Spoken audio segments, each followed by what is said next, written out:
이번 시간은 상표 마지막 시간입니다. 상표 이야기를 하려고 그러면은 그냥 뭐 한 50시간 이 정도 해야 되는데 어쨌든 뭐 구체적인 이제 뭐죠? 이 법률적인 거는 될 수 있으면 이제 배제를 하고 법률적인 뭐 6조 제 몇 항이다 이러면은 일단 머리가 아프니까요. 상표에 대해서 유사라는 개념이 있습니다. 이게 상당히 중요한 거예요. 이게 어떻게 보면 좀 전문적입니다. 유사. 유사라는 의미가 어떤 건가요? 뭔가 저 무리끼리 이거 한자 못 쓰면 큰일인데. 나오네. 이거. 무리끼리 근사하다라는 거예요. 그래서 어떤 브랜드를 봤을 때 그 브랜드랑 근사하다. 굉장히 추상적인 개념이에요. 그러면은 혼동을 일으킨다라는 거는 추상적인 개념인가요? 혼동을 일으킨다. 어떤 브랜드를 봤을 때 뭐하고 혼동을 일으킨다. 소비자 입장에서는요. 이 혼동이라는 개념. 뭐를 봤는데 뭐하고 헷갈리는 거예요. 일단 제가 사투리가 되니까 아마 헷갈릴 수도 있어요. 그 종로 5가에 가면은 보령약국이라는 게 있죠. 다 아시네. 보령약국은요. 지명 광고 한 번도 나온 적이 없는 걸로 알고 있어요. TV 광고 나온 적이 없는 걸로 알고 있어요. 우리 어릴 때 이제 버스 타고 다니면은 한 12시 그쯤에 종로 5가의 보령약국이 라디오로 나옵니다. 할머니 뭐 종로 5가의 보령약국 이거죠. 보령약국입니다. 그런데 저기 봉천동 가면요. 봉천 고객길 이렇게 해서 상도동을 넘어가는 그쪽에 보면요. 보령약국이 있습니다. 보령. 뭔가 이렇게 구분이 되나요? 되는 사람도 있죠. 왜? 보령하고 보령을 구분 못하냐? 할 수도 있어요. 보령하고 보령입니다. 어떤 사람은 이거 금방 구별을 해요. 어떤 사람은요, 구별하기 힘들어요. 어떤 사람은 혼동의 우려가 없어요. 어떤 사람은 혼동의 우려가 있습니다. 제가 이렇게 썼을 때 그냥 집중해서 보셔도 되고 뭐 아니셔도 됩니다. 여기에서 혹시라도 이과에 미소가 이렇게 들어간다 그러면은 혼동의 우려가 있는 거고요. 없으면 혼동의 우려가 없습니다.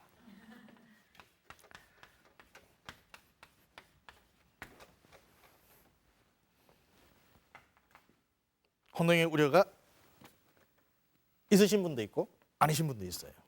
이거 어떻게 읽나요? 읽을 수도 없는 건가요? 아다디스.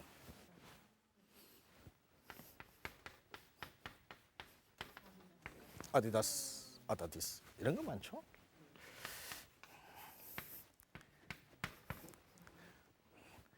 승리의 여신, 나이스 이런 것들. 이걸 보고 헷갈린다. 아니다. 이건 전부 다 주관적입니다. 주관적인 걸 뭔가 객관화시켜야 돼요. 왜냐면요. 내가 어떤 상표에 대해서 독점 배타적인 권리를 가지고 있습니다. 아까 말씀드린 것처럼 이 권리라는 자체가 독점이고 배타입니다. 그런데 소비자가 그 부분에 대해 가지고 헷갈려요. 그래서 내가 그걸 갖다가 구입을 합니다. 그러면은 제일 첫 번째는요. 그 상표 사용자가 조금 타격을 받아요. 그 다음에 소비자는요. 그건 줄 알고 샀는데 그게 아니에요. 네? 뭐 점포 정리해가지고 뭐 이렇게 나왔는데 이게 싸다 하고 샀는데 그게 아니더라는 거죠. 상표 사용자도 타격을 받고 일반 소비자도 타격을 받습니다. 그런데 문제는 그대로 동일한 거. 우리 짝퉁이라 그러죠. 이제 뭐가 맞나요? 루비똥도 있고 그다음에 뭐가 맞나요? 짝퉁 중에 샤넬, 헤르메스 이런 거 있나요? 불가리 짝퉁은 내가 모르겠는데 어쨌든 그건 똑같이 하는 거예요. 똑같이 하는 거는 가서 잡을 수 있어요. 무조건 가서 잡습니다. 왜? 내 상표를 똑같이 했으니까 그건 완전 침해입니다. 가서 막 잡을 수 있죠. 그런데 어떤 브랜드는 이걸 잡아야 되나 말아야 되나? 루비통에 요런 이 모양이 하나 들어간 거 있나요? 별 있고 뭐 어쩌고 있죠. 근데 얘가 이렇게 안 쓰고 이렇게 써요. 다른 건 다 똑같은데 이것만 써요. 이걸 잡아야 되나 말아야 되나? 이겁니다. 소비자에게 혼동을 일으키는 거는 어떤 식으로든 제재를 해야 되는데 어떤 사람은 야 바보야 이거 딱 보면 구별되는데 라고 할 수도 있고 아이고 난 몰랐어 라고 할 수도 있다는 겁니다. 이 혼동을 판단하는 기준이 유사라는 개념입니다. 이게 판단 기준이에요. 유사는요 3가지로 판단합니다. 외관 유사입니다. 외관이 보니까 비슷한 것 같아요. 그 다음에 칭호 유사입니다. 들어보니까 비슷한 것 같아. 그 다음에 관념 유사입니다. 뭔가 의미가 비슷한 것 같아요.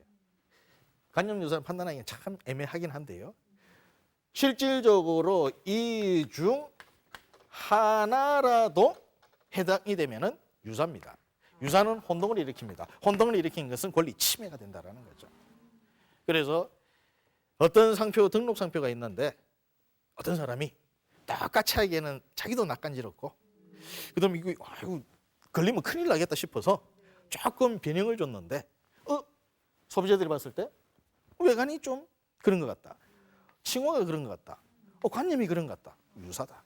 너는 등록 상표의 침해다라는 거죠. 그래서 상표법에는요. 그 권리 범위를 이렇게 표현을 하고 있습니다. 등록 상표와 동일 또는 유사한 상표. 여기에 대해서 권리를 준다라는 거죠. 등록 상표와 동일 유사한 상표를 사용하는 것 침해라는 겁니다. 아까 등록을 받을 때 출원을 해서 등록을 받아야 된다고 그랬죠. 선 개념입니다. 먼저 내가 출원해서 등록을 받아요. 내가 뭔가를 사용하고 싶어요. 등록받고 싶어요. 다 이렇게 조사를 해봤더니만 내가 사용하고 싶은 거하고 동일한 게 없어요. 그래서 내가 출원을 했는데 특허청에서 거절내는 경우가 있습니다. 그게 뭐냐면은 선출원이나 선등록 상표하고 동일하진 않지만 유사한 상표에 대해서는 소비자들이 오인운동을 일으킬 수 있다. 그래서 등록을 안 시켜준다는 거예요. 혹시 이런 브랜드 아십니까? 죽이야기. 뭐 죽집 중에 그래도 제일 크고 나가 있는 게 본죽. 그다음에 이제 몇 개 있죠. 뭐 맛깔죽도 있고 죽이야기도 있고 참맛죽도 있고 등등 있습니다. 내가 죽이야기를 어디서 봤어요. 죽이야기는 이름 재밌네 하고 잊어먹었어요. 한 달 있다가 다른 데 갔는데 이게 있습니다.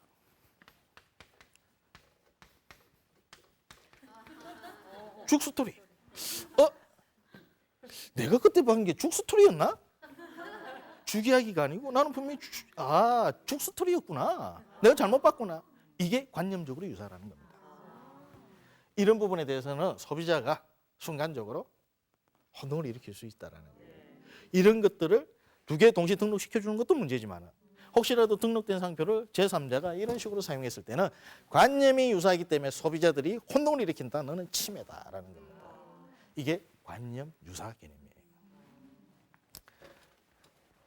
제가 금방 말씀드린 것 중에 보령. 네? 이런 건 어떨까요? BBQ가 있습니다. BBC가 있습니다. 칭호적으로 어떤가요? 좀 혼동을 일으키나요? BBQ, BBC? 아니. 근데 딱 봤을 때는 안 헷갈리나요? 그럼 이게 유사 아닙니다. 왜? 소비자 관점에서 보는 거예요. 소비자가 느꼈을 때 이건 헷갈린다라고 그러면은 유사입니다. 아까 아디다스, 아다디스라고 했었죠? 이게 헷갈리느냐 아니냐. 예를 들어서 이렇게 썼을 때는 저 친구가 뭐하나 이렇게 생각을 했는데 여기다가 이런 식으로 써버리니까 아디다스? 그럼 보니까 아다디스예요. 칭호적으로 헷갈리나요? 아다디스, 아디다스 헷갈려요? 그러면 유사합니다. 이거는 외관 따질 필요 없어요. 그냥 칭호상으로 그 중에 하나라도 유사하면 혼동의 우려가 있다는 겁니다. 이런 유사관념 자체를 법에서 안 잡아줘 버리면요, 굉장히 이 거래기의 그 질서가 문란해져요. 이게 뭔가요? 하이트, 맥주. 그러면 이렇게 한번 가보죠. 이게 실질적으로 있는 케이스들입니다.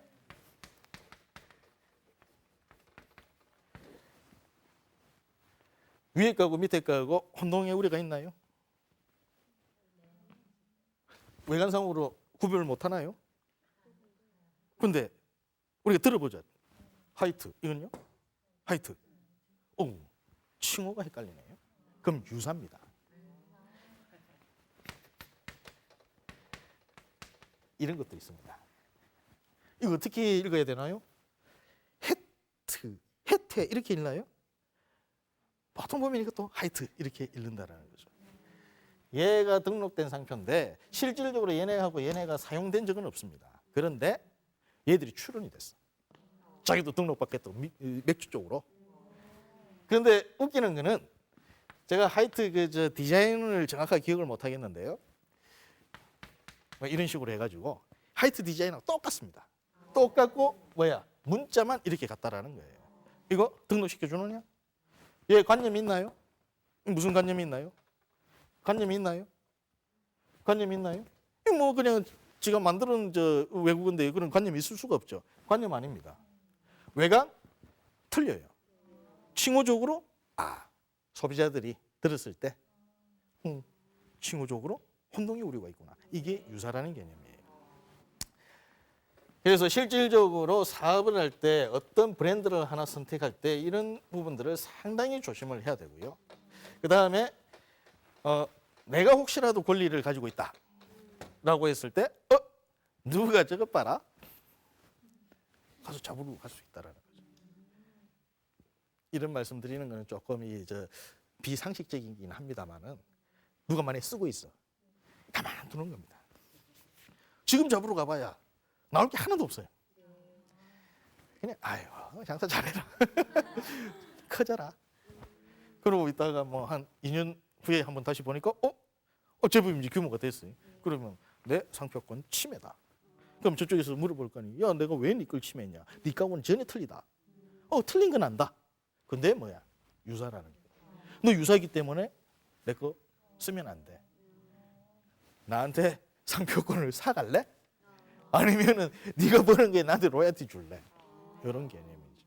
물론 이걸 지급으로 하면 안 됩니다. 가끔 지급을 하시는 분들이 있는데 뭐 이렇게 브랜드 가지고 있다가 이게 상표의 유사라는 개념이에요. 그래서 유사라는 거는 굉장히 중요한 개념인데 이건 조금 디테일하고 전문적인 게 필요합니다.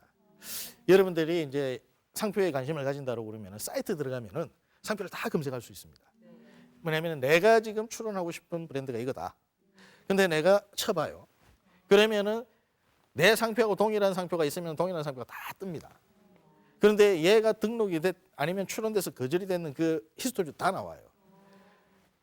근데 문제는 내가 찾고자 하는 그 상표와 앞뒤에 글자 들어가 있는 동일한 것만 나옵니다. 금방 하이트가 있는데 여기서 내가 이렇게 만약에 검색을 했다. 그러면은 얘 안 나옵니다. 이렇게 검색한다. 얘 나옵니다. 왜? 앞뒤에 덧붙여져 있기 때문에. 그런데 나는 요거 괜찮네 하고 이렇게 해서 등록을 시키기 위해서 내가 한번 절차를 밟습니다.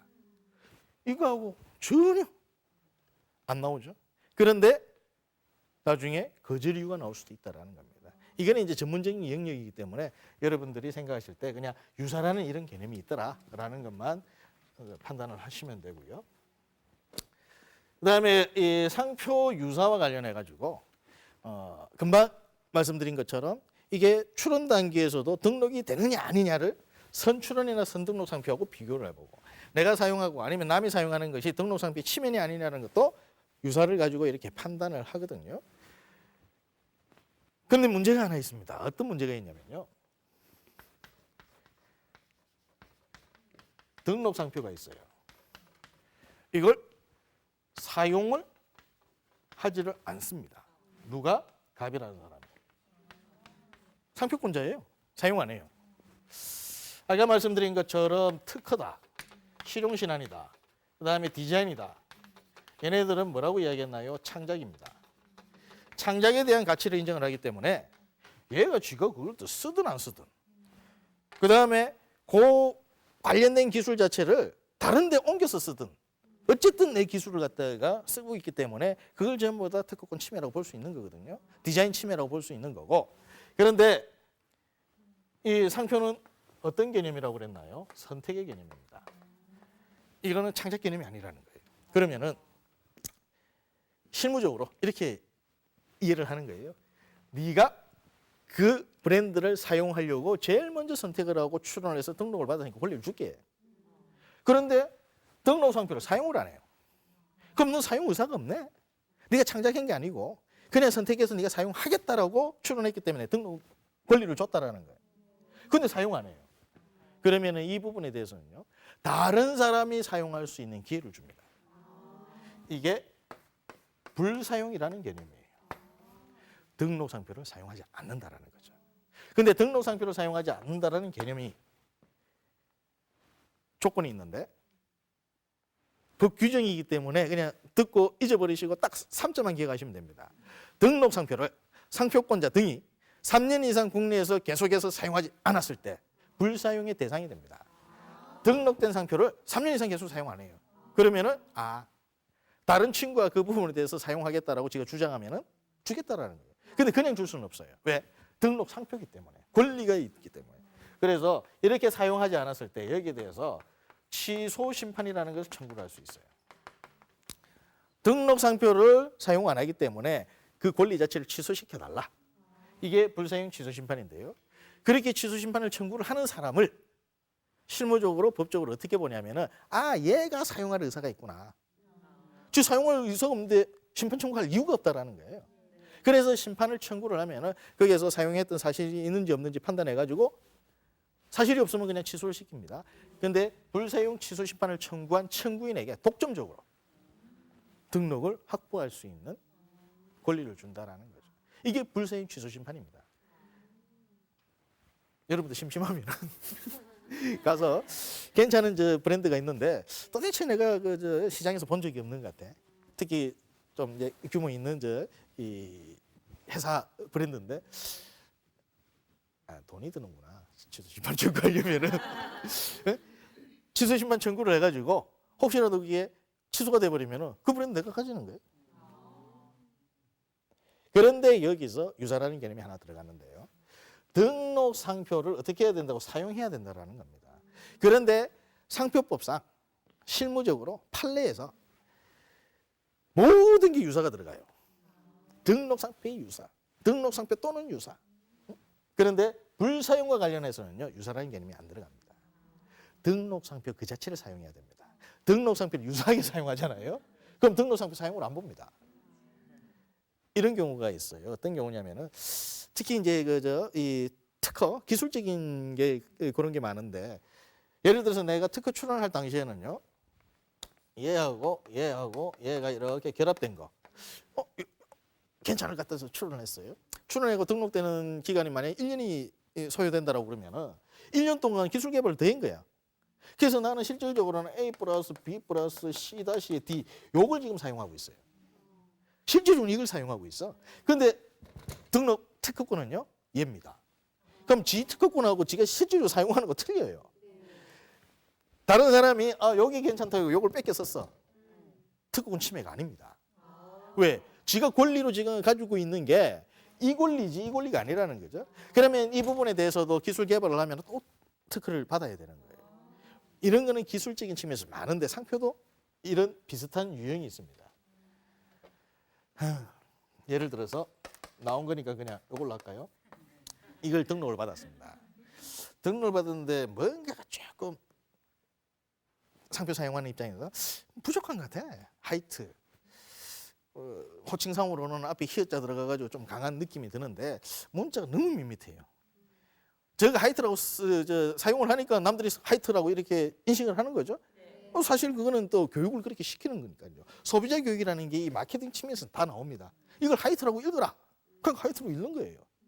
참진 이슬로. 그걸 갖다가 참진 이슬로가 아니고 야 진로로 읽어라.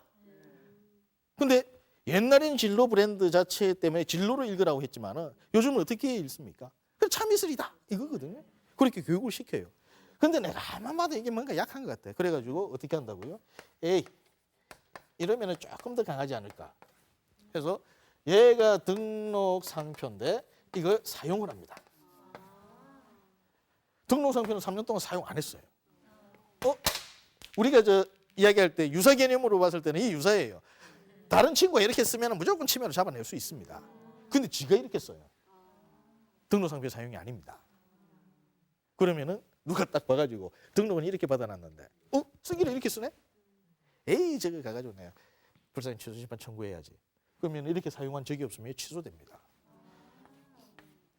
취소되죠? 웃기는 건요. 아까 심판 청구한 사람이 독점적으로 가질 수 있는 권리가 있다고 그랬죠. 갑인데 을이 여기에 대해서 취소 심판을 청구를 하고 취소를 시키고 얘가 나중에 상표 등록을 받게 됩니다. 그러면요. 얘는요. 갑은 계속 이걸 사용하고 있었어요. 여기에 대한 권리 없습니다. 근데 화이트를 을이 가져버린 거예요.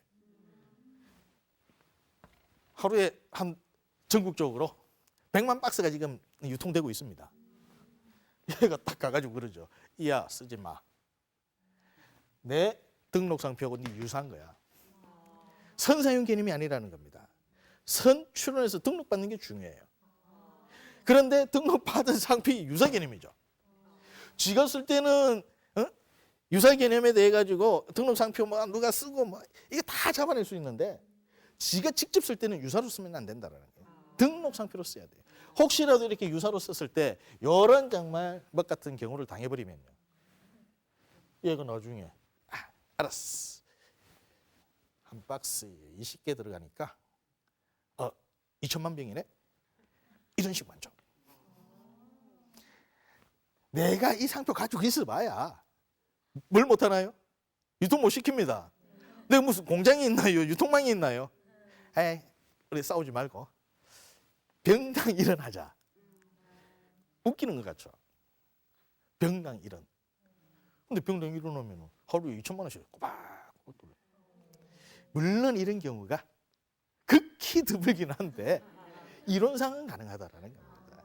그래서 혹시라도 나중에 어떤 상표 개념을 이렇게 보실 때 좋아.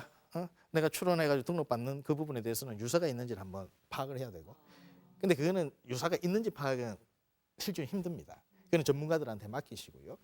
등록을 받았어요. 등록받는데 누가 나하고 유사한 상표를 사용하느냐 아니냐 요거는 다 지켜볼 필요가 있어요.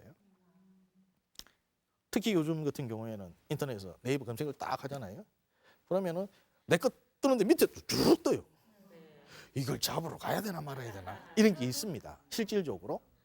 그런데 뭐 그 어떤 회사에 치명적인 어떤 이 해를 가하는 경우는 잡으러 갑니다. 근데 그렇지 않은 경우는 보통 그냥 두죠. 그 뭐 해가지고 뭐 송사해봐야. 그런데 이것들은 전부 다 내 권리를 보호하는 측면에서의 유사 개념입니다. 그런데 절대로 내가 권리를 가지고 있을 때 상표는 등록 상표로 사용을 해야지. 근데 이 등록 상표도 동일성 범위 내에서는 가능합니다. 예를 들어서 얘가 등록을 이렇게 받았는데 쓰기를 이렇게 쓸 수도 있다라는 거죠. 이거는 동일성 범위 내예요. 이거는 얼마든지 가능해요. 누가 봐도 동일성 범위다. 그런데 내 상표를 유사 개념으로 사용했을 때는 나중에 진짜 의문놈한테 권리 대항을 받을 수 있다라는 거죠. 그래서 이런 부분만 좀 주의하신다고 그러면은 유사라는 개념은 굉장히 디테일해서 제가 간단하게 설명드렸고 실질적으로 그 어떤 관점에서 봤을 때는 이런 정도만 이해를 하시면 될 겁니다. 예, 오늘 강의 여기서 마치겠습니다.